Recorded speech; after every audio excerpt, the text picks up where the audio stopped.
복된 주일을 맞이하여 이 자리까지 나오신 모든 분들 진심으로 환영합니다. 각 가정에서 온라인으로 참여하시는 모든 분들도 주님 이름으로 환영합니다. 저희들은 지금 사도신경 강해를 계속 이어가고 있습니다.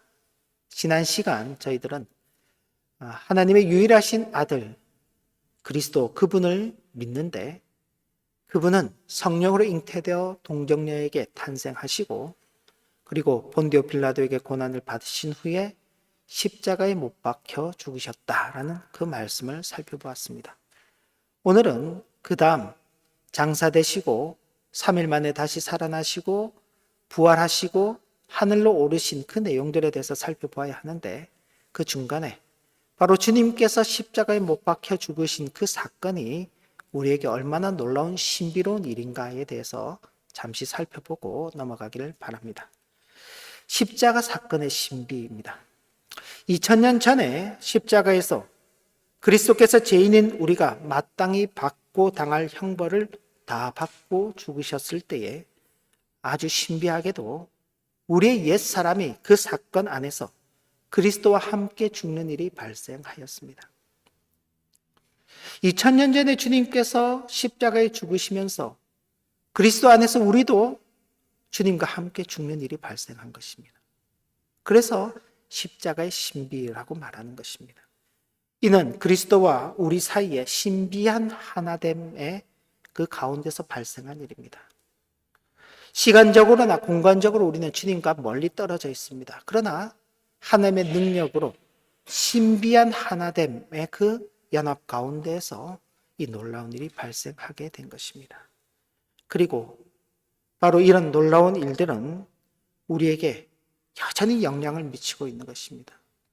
우리는 주님을 본 일도 없습니다. 우리가 기억하는 것은 그저 십자가에 달리셨다는 그 주님을 형상화한 그런 것이죠. 가령 예를 들면 우리 예배당 뒤쪽에 이렇게 설치가 되어 있는 그저 십자가에 못 박히신 예수를 형상화한 그 십자가의 형인 것입니다. 우리는 그런 예수를 기억하고 있습니다. 예수님이 실제로 우리를 위해서 죽으신 그 사건과는 우리는 직접적인 관계가 없습니다. 그런데 그 긴 시간과 공간을 넘어서 여전히 우리에게도 그 놀라운 일들이 적용되고 있다는 사실입니다. 바로 이런 점에 대해서 사도 바울은 갈라디아서 2장 20절에서 이렇게 고백하였습니다. 내가 그리스도와 함께 십자가에 못 박혔나니. 사도 바울이 십자가에 못 박혔다는 그런 말씀을 들어본 적이 있습니까? 우리가 사도 바울의 서신을 아무리 읽어봐도 사도 바울이 주님과 함께 십자가에 못 박혔다는 그 내용을 찾아볼 수가 없습니다. 사도 바울은 십자가에 못 박힌 일이 없습니다. 그런데 사도 바울은 자신이 그리스도와 함께 십자가에 못 박혔다고 고백하는 것입니다. 그러면서 이제는 내가 사는 것이 아니요 오직 내 안에 그리스도께서 사시는 것이라. 이제 내가 육체 가운데 사는 것은 나를 사랑하사 나를 위하여 자기 자신을 버리신 하나님의 아들을 믿는 믿음 안에서 사는 것이다. 그리스도와 함께 십자가에 못 박힌 자신이 지금 살아 있습니다. 그런데 살아있는 그 자신이 어떻게 살아있느냐? 이제는 그리스도를 알기 이전의 삶이 아니라 그리스도를 아는 삶, 하나님의 아들을 믿는 그 믿음 안에서 사는 삶인 것입니다. 그럼 그리스도와 함께 십자가에 못 박혔다는 것은 어떤 의미입니까? 바로 예수 그리스도께서 나의 죄를 대신해서 죽으셨다는 그 사실을 믿음으로 고백하고 받아들일 때에 그리스도와 함께 십자가에 못 박혔다는 것입니다. 사도 바울이 그리스도께서 자신의 죄를 대신 담당하시기 위해서 십자가에 못 박히셨다는 것을 믿음으로 받아들이면서 자신도 그리스도와 함께 십자가에 못 박혔다고 고백하였다면 우리 역시도 같이 고백할 수 있겠죠. 주님께서 나의 죄를 위하여서 십자가에 못 박혀 죽으셨다는 그 사실을 믿음으로 받아들일 때 저와 여러분들 역시도 그리스도와 함께 십자가에 못 박힌 것입니다. 십자가에 못 박히신 그 주님께서 어떻게 되셨나요? 사람들은 그랬죠. 십자가에서 한번 내려와 보라고. 다른 사람을 살린 것처럼 그리스도 자신을 한번 살려보라고. 그러나 주님께서는 그러지 않으셨습니다. 그 십자가에서 죽으셨습니다. 그리스도와 함께 십자가에 못 박힌 우리 자신들도 그렇게 죽은 것입니다. 그러나 그리스도께서 다시 살아나셨지요. 하나님께서 그를 다시 살리셨습니다. 그래서 그 살리심을 믿는 우리도 바로 그 믿음 안에서 살아있는 것입니다. 그런 믿음의 삶에 대해서 에베소서 4장 22절부터 24절은 이렇게 우리에게 교훈을 하고 있습니다. 오늘 본문의 말씀이죠. 너희는 유혹의 욕심을 따라 썩어져가는 구습을 따르는 옛사람을 벗어버리고 오직 너희의 심령이 새롭게 되어 하나님을 따라 의와 진리의 거룩함으로 지으심을 받은 새 사람을 입으라. 하나님의 아들을 믿는 믿음 안에서 사는 것, 우리가 하나님의 아들을 믿는 믿음 안에서 사는 그 삶이 어떤 것이냐? 썩어져가는 구습을 따르는 옛 사람의 모습을 벗어버리는 것입니다. 심령의 새롭게 함을 입어서 이제는 하나님의 아들을 믿는 그 믿음 안에서 새 사람으로서 살아가는 것입니다. 여기서 이제 옛 사람이 등장하게 되고 새 사람이 등장하게 됩니다. 옛 사람이란 하나님과 그리스도와 관계없이 살던 존재 전체를 지칭하는 표현입니다. 하나님과 그리스도를 알지 못하던 삶, 그 전체. 하나님과 그리스도와는 전혀 관계없이 자신의 욕심을 따라서 살고 자신의 생각을 따라서 살던 그 사람 전체를 가리켜서 옛사람이라고 표현하는 것입니다. 이것은 그리스도 안에서 우리가 새로운 존재, 즉 새 사람이 되기 이전의 존재와 그 존재 방식을 가리키는 것으로 옛사람은 하나님과는 관련 없는 사람이요 유혹의 욕심을 따라 썩어져가는 구습을 따르는 사람을 가리키는 것입니다. 그런데 성경은 십자가에서 그리스도와 함께 우리의 옛사람이 죽었다고 분명하게 선언하고 있습니다. 이 옛사람의 죽음은 우리 각 개인에게 있어서 딱 한 번 발생하는 일입니다. 우리의 옛사람이 어제 죽었다가 오늘 다시 살아나고 그제 죽었다가 다시 살아나고 오늘 죽었는데 내일 다시 살아나고 이 반복되지 않습니다. 우리 옛사람이 죽는 일은 일생에 있어서 딱 한 번 발생하는 일입니다. 그러므로 옛사람이 죽은 그리스도인들은 더 이상 이제 옛사람이 아니라 새로운 사람이라고 불리는 것입니다. 골로새서 9장 10절 말씀인데요. 여기 한번 자막을 좀 보여주세요. 그러니까 골로새서 3장 9절부터 10절 말씀을 같이 한번 읽어보겠습니다. 같이 읽어볼까요? 너희가 서로 거짓말을 하지 말라. 옛사람과 그 행위를 벗어버리고 새 사람을 입었으니 이는 자기를 창조하신 이의 형상을 따라 지식에까지 새롭게 하심을 입은 자니라. 우리에게 새 사람을 입은 자라고 그렇게 표현을 하고 있는 것입니다. 새 사람을 입을 자가 아닌 것입니다. 너희가 예수를 믿고 신앙생활을 하는 것을 보고 난 다음에 그 하는 정도를 봐서 새 사람을 입혀줄게. 그렇게 말씀하지 않는 것입니다. 우리끼리는 그런 표현들을 쓰지. 우리끼리는 너 하는 거 봐서 이번 겨울에 새 옷을 하나 사줄게. 그렇죠? 우리는 그런 표현을 씁니다. 하는 걸 봐서 잘 하면은 그에 따르는 보상을 주겠다. 그러나 성경은 우리에게 그런 보상을 말하지 않습니다. 성경은 우리에게 단호하게 예수 그리스도 안에서 믿음으로 그를 영접한 모든 그리스도인들은 옛사람이 죽은 자들이다. 그들은 이미 새 사람을 입은 자들이다 라고 그렇게 말씀하고 있는 것입니다. 새 사람이란 에베소서 말씀을 따르면 하나님을 따라 의와 진리의 거룩함으로 지으심을 받은 존재 전체를 지칭하는 표현입니다. 그리고 여기 골로새서 말씀을 따르자면 태초에 하나님의 형상대로 창조함을 받은 사람의 상태를 가리키는 것입니다. 하나님을 따라 의와 진리의 거룩함으로 지으심을 받은 존재 전체, 하나님의 형상을 따라 창조함을 받은 그 상태의 그 사람을 가리키는 것입니다. 저와 여러분들은 바로 그런 새로운 상태로의 사람으로 바뀌어지게 된 것입니다. 죄로 인해 상실해버렸던 하나님의 형상을 되찾아가는 것이 구원받은 자의 삶이기 때문에 옛 사람을 벗어버리고 새 사람을 입으라 라고 그렇게 말하는 것입니다. 우리는 이미 입고 있고 계속해서 입은 상태로 그 존재를 이어가야 하기 때문에 새 사람을 입으라 라고 그렇게 말하고 있는 것입니다. 그런데 이제 문제는요, 우리 옛 사람이 죽었고 새 사람을 입었잖아요. 옛 사람이 죽었다는 것은 이제 우리가 더 이상 죄와는 상관이 없는 존재가 되었다는 것입니다. 더 이상 우리가 죄의 형벌과는 관계가 없는 것이에요. 더 이상 죄가 우리를 지배하지 않는 것입니다. 우리는 그런 존재가 된 것입니다.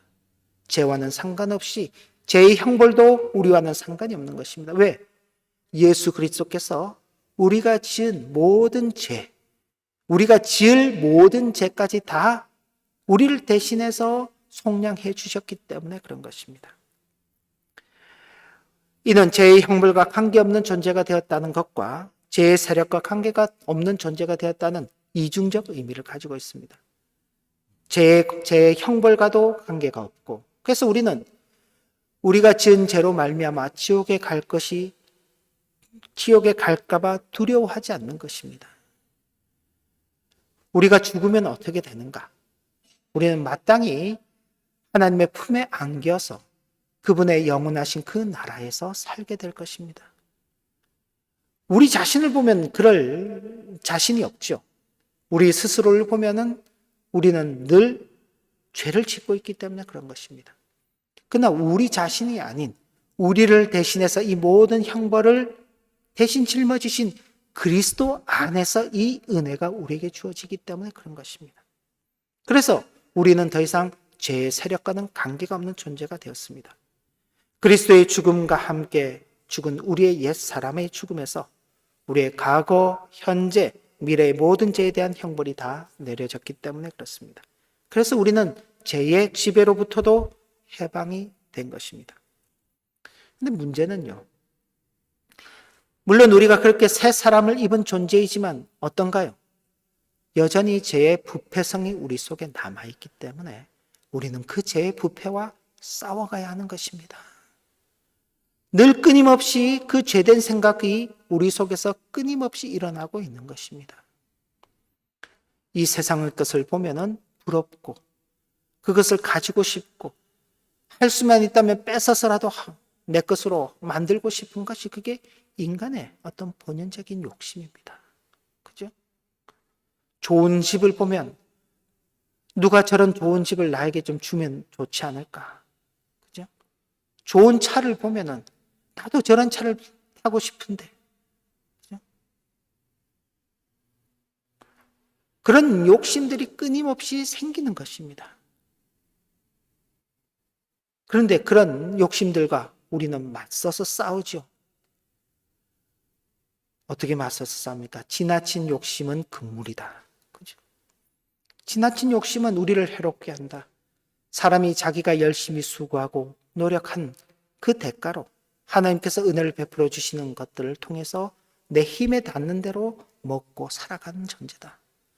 우리는 그런 생각을 하면서 그런 욕심과 싸우는 것입니다. 근데 그런 욕심을 절제하지 못하는 사람은요, 뺏어서라도 갖고 오죠. 속여서라도 갖고 오는 것입니다.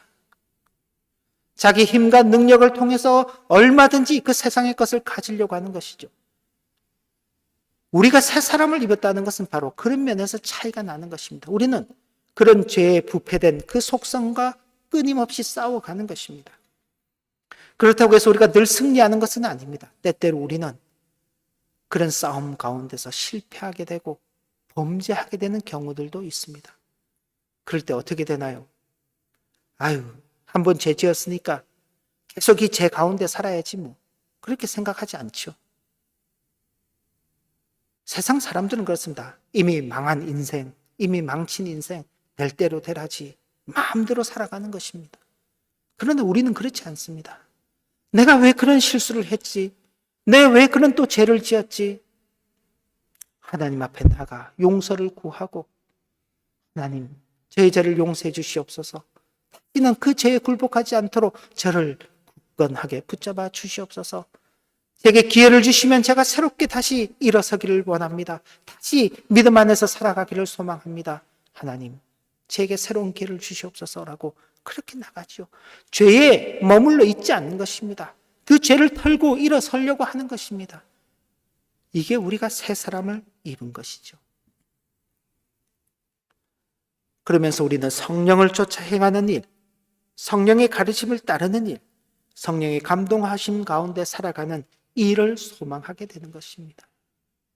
옛 사람은요, 육체의 욕심을 따라서 살아가는 것입니다.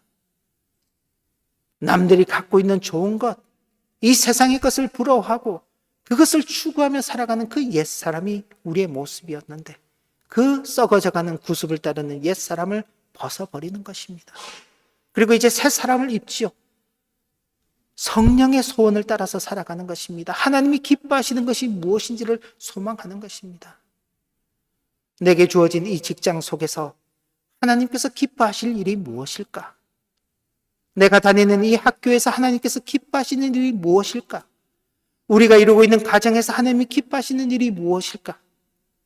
우리가 이룬 교회당에서, 교회 공동체에서 하나님이 기뻐하시는 일이 무엇일까를 생각하는 것입니다. 그리고 그 일을 위해서 자신이 받은 그 재능, 그 기회들을 써가는 것입니다. 여러분들의 직장, 학교, 가정, 그리고 우리 교회 공동체, 그리고 우리가 나가서 활동하는 이 사회 무대 모든 곳들이 바로 하나님의 기뻐하심을 따르는 성령의 인도하심을 따라서 살아가는 그 공간, 그 기회, 그 장소가 되는 것입니다. 이것이 새 사람을 입은 우리의 모습인 것입니다. 그래서 우리가 새 사람을 입었다는 것은 우리 자신을 하나님께 감사의 제사로 드릴 수 있는 존재가 되었다는 것입니다. 이전에 죄악된 우리의 육신으로서는 하나님을 기쁘시게 할 일이 아무것도 없는 거예요. 죄악된 우리의 모습을 가지고는 하나님 앞에 나갔을 때 하나님의 형벌을 받을 수밖에 없는 것입니다. 그러나 그리스도께서 우리의 죄를 속죄하심으로 말미암아 이제는 우리가 우리 자신들을 하나님께서 기뻐하시는 거룩한 산 제사로 드릴 수 있는 그런 존재가 된 것입니다. 하나님께서는 당신의 아들 그리스도의 죽으심으로 말미암아 우리로 하여금 그리스도 안에서 하나님의 의가 되게 하셨습니다. 하나님의 기쁨이 되게 하신 것입니다. 하나님의 뜻을 이루는 존재가 되게 하신 것입니다. 얼마나 대단한 일인가요? 하나님께서 우리를 그런 존재로 만들어주신 것입니다. 하나님을 기쁘시게 할 수 있는 존재. 이 세상에 어떤 피조물이 하나님을 기쁘시게 할 수 있습니까? 그것도 없습니다. 오로지 유일하게 하나님의 창조함을 받은 하나님의 택하신 백성들만이 하나님을 기쁘시게 하는 존재로 부름을 받는 것입니다. 그러므로 우리는 우리 자신을 하나님께 의의 무기로 드릴 수 있게 된 것입니다. 이런 점에서 그리스도의 십자가 사건 이후 그리스도로 말미암아 새 사람을 입은 모든 그리스도인들이 제사장이다, 그렇게 표현할 수 있습니다. 자, 독일의 종교개혁자였던 루터 그리고 칼빈 같은 사람들이 바로 이런 말씀들에 근거하여서 만인 제사장주의를 주장했던 것입니다. 모든 사람들이 하나님 앞에 제사장으로서 사는 존재들이다. 모든 사람들이 하나님 앞에 자신이 받은 그 기회들을 하나님을 기쁘시게 하는 그 일로 섬겨가는 자들이다. 얼마나 놀라운 은혜입니까? 하나님 앞에 감히 나가지 못하는 존재들이었습니다. 짐승의 재물이 아니고서는 하나님 앞에 나갈 수 없었습니다. 짐승의 재물을 가지고 가지만은 하나님을 배울 수 없었습니다. 제사장이 대신 하나님을 배울 수 있었습니다. 그 제사장을 통해서 겨우 하나님께서 용서하셨다는 그 말씀을 받는 것입니다. 그리고는 죄 짓지 않기 위해서 전전긍긍하며 살아가는 것이 그것이 구약 시대의 이 땅의 백성들의 삶이었습니다. 그러나 예수 그리스도께서 이 땅에 오셔서 우리를 위하여서 본디오 빌라도에게 고난을 받으시고 십자가에 죽으시는 그 사건으로 말미암아 이제는 우리가 하나님 앞에 직접적으로 나아갈 수 있게 된 것입니다. 하나님께 우리 자신을 드리고 하나님께서 기뻐하시는 그 일들을 감당하는 놀라운 은혜의 자리로 우리가 부름을 받은 것입니다. 그래서 우리의 삶 전체, 우리의 일상을 통해서 그리고 그 시간과 노력을 사용하여서 주님께서 명령하신 사명을 이루기 위해 살아나가는 것이 바로 주님께서 원하시는 산제사를 주께 드리는 새 사람이 되는 것입니다. 우리가 지금 이번 9월달 말씀일기 본문으로 사도행전을 읽어가고 있습니다. 사도행전 그 첫 시작부터 부활하신 주님께서 제자들과 같이 머무시다가 이제 40일 기간이 지나서 하늘로 올라가시면서 제자들에게 말씀하십니다. 예루살렘을 떠나지 말고 하나님께서 약속하신 것을 주실 터이니 그것을 기다리라. 그 말은 하나님께서 약속하신 성령을 기다리라는 말이었습니다. 그 성령을께서 약속하신 성령께서 임하게 되자 사람들에게 변화가 일어났습니다. 어떤 변화냐? 이전에는 예수 그리스도를 부인하던 그 입술들이 예수 그리스도를 증거하는 입술로 바뀌는 것입니다. 이전에는 예수 그리스도 때문에 핍박받는 것이 두려워서 문을 걸어 잠그고 있던 사람들이 이제는 문을 열고 나가서 예수 그리스도의 복음을 전하는 것입니다. 이전에는 예수 그리스도를 십자가에 못 박아 죽이라고 외치던 그 사람들이 부활하시고 살아계시며 하나님 보좌에 앉아 계신 예수 그리스도에 대한 그 이야기를 들으면서 이제는 형제들아 우리가 어찌할꼬라며 자신들의 잘못을 회개하고 나오는 것입니다. 그런 심령들에게 베드로가 회개하고 돌이켜 성령을 선물로 받으라 라고 그렇게 말하는 것입니다. 그들의 삶이 바뀌어가는 것입니다. 자신의 것을 자신의 것으로 주장하지 않는 것입니다. 모이기에 힘쓰고 기도하기에 힘쓰는 것입니다. 그 공동체를 이루어서 믿음 안에서 하나가 되어가는 그 놀라운 역사를 이루어가는 것이 바로 사도행전에서 만나는 것입니다. 왜요? 그들이 새 사람을 입은 자들로서 살아가기 때문에 그런 놀라운 변화가 있게 되는 것입니다. 자, 이제 우리도 그런 하나님의 은혜 가운데 새 사람을 입고 이 자리에 나왔습니다. 하나님을 예배하는 이 자리, 하나님께서 우리의 예배를 받으시고 우리의 섬김과 봉사의 삶을 받으신다고 하는 것 자체가 죄인인 우리에게는 있을 수 없는 놀라운 일인 것입니다.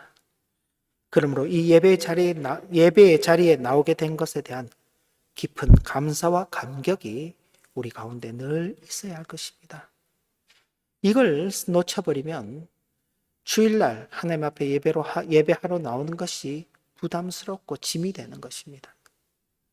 그러나 하나님께서 죄인된 우리를 용서해 주시고 하나님을 예배하는 이 자리로 우리를 불러주셨다는 그 사실, 하나님께서 우리를 하나님 앞에 거룩한 산제물로 받아주신다는 이 놀라운 사실, 이것을 기억한다면 하나님 앞에 예배하는 자리로 나오는 이것은 우리에게 있어서 참 큰 감격과 기쁨의 자리가 될 것입니다.